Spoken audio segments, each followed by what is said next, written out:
Hi guys, my name is Kat Bowser. I'm your resident fantasy therapist. Welcome back to my channel.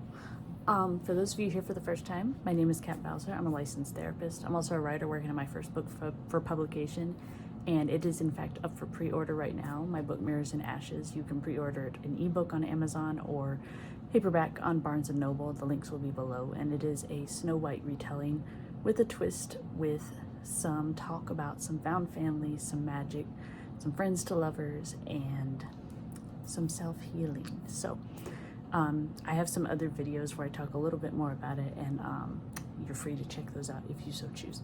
But for today, I thought it would be fun to talk about one of my absolute favorite tropes, and one that you will see in probably almost all of my writing, and that is the friends to lovers trope.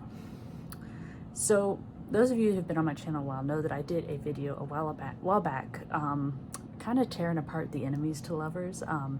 If you like that trope, nothing wrong with it. Absolutely write what you like, read what you like. I personally don't like it. Friends to lovers, on the other hand, I love this trope. Why? So I won't go into complete detail about the psychological process of falling in love with someone, because I've done that already.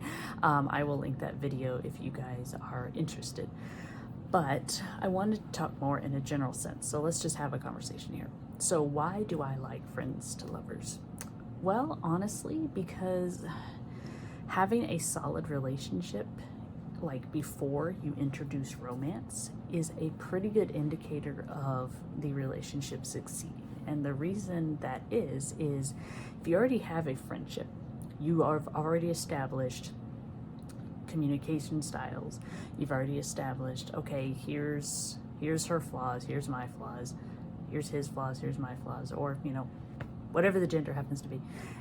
And so you already know the person. So there isn't this period of getting to know the person and then falling in love. You already have the getting to know them down pat. Now, how long you've been friends can have an impact as well. My favorite type of friends to lovers is when they've known each other since they were little kids, and then they grow up, and then they start to kind of see each other in a different light. The reason I like this is because it happens all the time. It really does. You hear a lot about people, you know, they grow up and they meet their lover, their future mate, whatever you want to call them, when they get in high school, college, etc., etc., etc.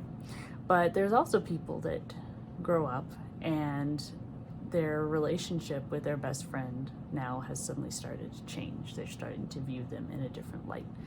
And I find that very interesting, because I think it adds a little bit of drama as well. I think one of the things I hear the most is that enemies to lovers has more drama than friends to lovers. And I actually disagree with that. Reason being, one of the main dramas of friends to lovers is, what if this doesn't work? Do I lose my friendship over this?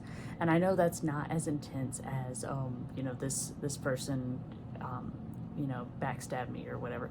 But I think it's a different type of tension, because now you're invested in the emotional relationship, and you want it to succeed because you've seen them have a good relationship prior. You've seen how they interact. You've seen how good and well they work for each other as just friends.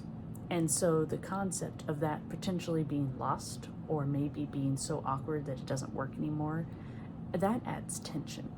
And honestly, this happens a lot, where people are not willing to kind of take that step to move from friendship to potential romantic relationship, because they are afraid of, if this doesn't work out, I have potentially lost a friendship that has sustained me for years. And so there is a great deal of fear there that they don't want to do.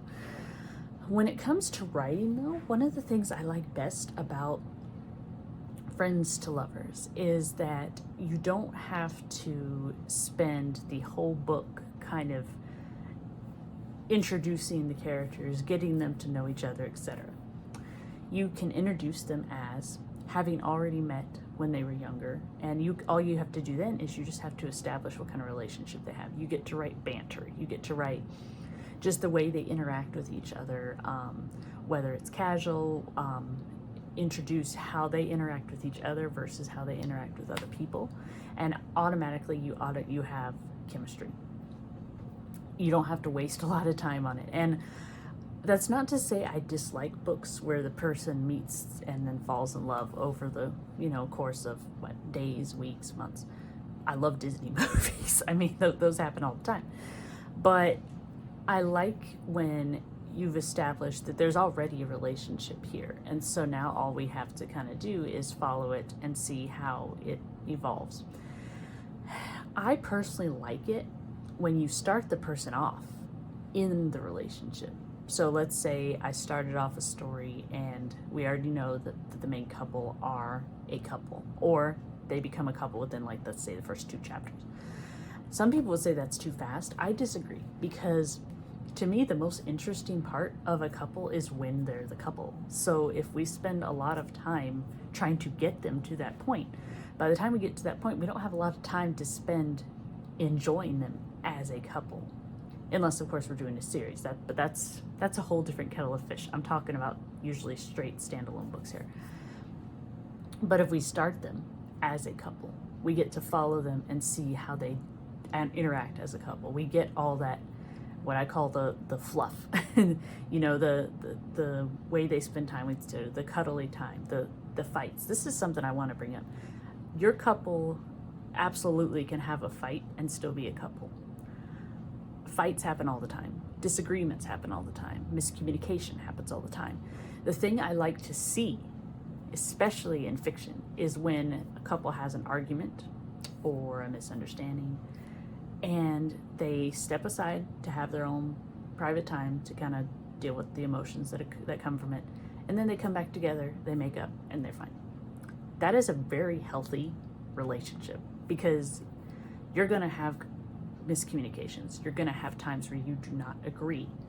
The longer you're together, the more likely that is. So let me rephrase what I said before. Your couple should have arguments, not fights. Even I slip up on language occasionally. To me, an argument is where you disagree, you can't come to a conclusion right away, and you separate to go cool down and kind of come back with a clear head. A fight is when it escalates to yelling and or physical violence. Hopefully not the physical violence, but what I do see a lot is the yelling. Here's the thing. As soon as you start yelling, the conversation is over. You are no longer attempting to communicate. You are strictly venting. You're getting that emotion out. And that getting the emotion out is a good thing, but doing it while still trying to have a conversation is not going to get you anywhere. It's just going to get people upset and angrier at each other. So actually in therapy, we have a technique where we tell couples you need to determine basically a stop word, which is essentially a word that you would not normally say in a conversation. Pineapple, platypus, something weird. And that is a signal to the other person, I'm too upset right now to continue this conversation. I need to separate and go cool down.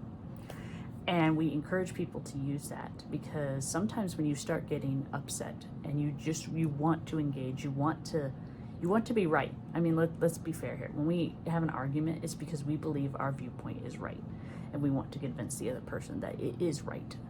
But when we start getting too emotionally charged, this lovely part of our brain, our frontal lobe, that's where we do all our rational thinking. When we start to get too angry, our brain interprets it as danger, and adrenaline starts pumping. When adrenaline starts pumping, this part of the brain doesn't work so well. It still works somewhat, but it starts to work less effectively, so you can't rationalize as well. So when you start to notice that you're getting angry, like to that point of anger, that's when that word comes out, and that's when we separate. We go do whatever we need to do to relax, to calm down. And then you come back and you have a conversation, you reach a conclusion, that's it. I want to see more of that because it's healthy. And I think a lot of times stories put forth this idea of the couple never argues, or when they do argue, they have a big blowout fight and they separate, and then they do usually make up later. But the fight itself shouldn't come to that point. Now, in some cases, does it make sense for it to happen? Yes, I'm not saying it never makes sense for it to happen. I'm just saying what I like with friends to lovers is this kind of stuff rarely happens with friends to lovers because, like I said, you know their communication style. You know the symbols of when they start to get angry. You know the symbols of when they're starting to get upset. You already know the intricacies of their personality, basically. So that allows you to spend more time with them as a couple and establishing how they work together, why they're good for each other. That's why I like friends to lovers. You have more time to spend with them as a couple because you don't have to spend as much time setting them up as a couple. For me, it's much more fun to have the couple either established very early in the beginning or already established when the story starts. And then you can spend most of the story really getting to know how these guys work together. That's why I like it. Why do you guys like it? If you like friends to lovers, why do you like it? I want to know below. Drop your comments below. I'll get to them as soon as I can.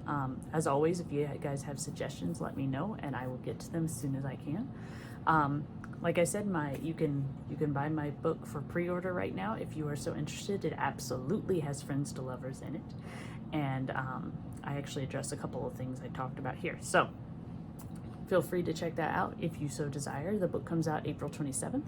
If you guys do decide to pre-order, drop me a message because anyone that pre-orders is going to get pre-order goodies. So make sure you let me know. And until next time, hope you guys stay safe. Have a good one.